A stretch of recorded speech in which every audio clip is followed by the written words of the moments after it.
Monica Rizky. Hari ini aku mau bikin sesuatu yang unik banget pastinya. Nah, aku dapat kiriman dari Co Cookies. Nah, dia itu menjual cookie dengan suatu bentuk karakter yang rahasia.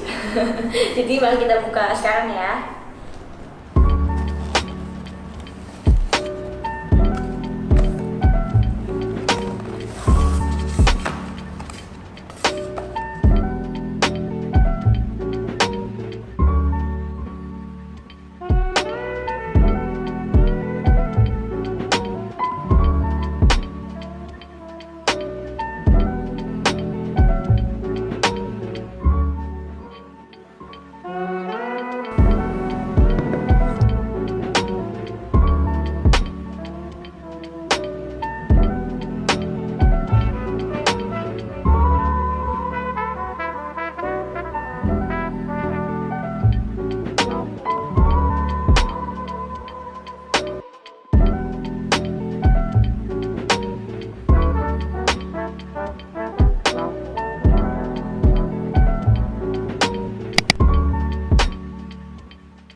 setelah berapa jam tadi?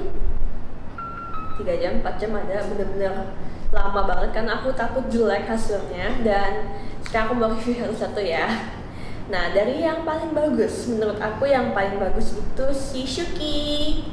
Nah, Shukinya itu sebenarnya memang ada beberapa tambalan. Tapi kayak kalau dilihat dari jauh itu paling sempurna lah, mirip Shuki lah ini. Nah, terus yang kedua aku suka itu RJ. Tapi maaf ya RJ, kamu kayak agak sedikit jerawatan di sini, mukanya kadas kudus. Chimi. Nah, yang Chiminya itu menurut aku matanya kebesaran dan bibirnya jeble. Ada Cookie. Yang kukinya di sini ya bisa lihat alisnya ada sedikit tambalan. And then untuk kupingnya kan dia kupingnya kayak kelipet gitu kan. Jadi aku kayak ini lapisan kedua gitu supaya ada efek tebalnya. Lalu ada ini Mang dengan buntutnya warna ungu, matanya kebeloan. Aku merasa super fail. Nah, lalu ada tatanya juga yang jadi sedih mukanya. Dan yang terakhir ini ada Koya yang aku sangat mohon maaf kenapa dia jadi kayak mukanya benar-benar kayak kurang tidur, padahal dia tidur dulu kerjaannya ya. Matanya jadi tebal banget.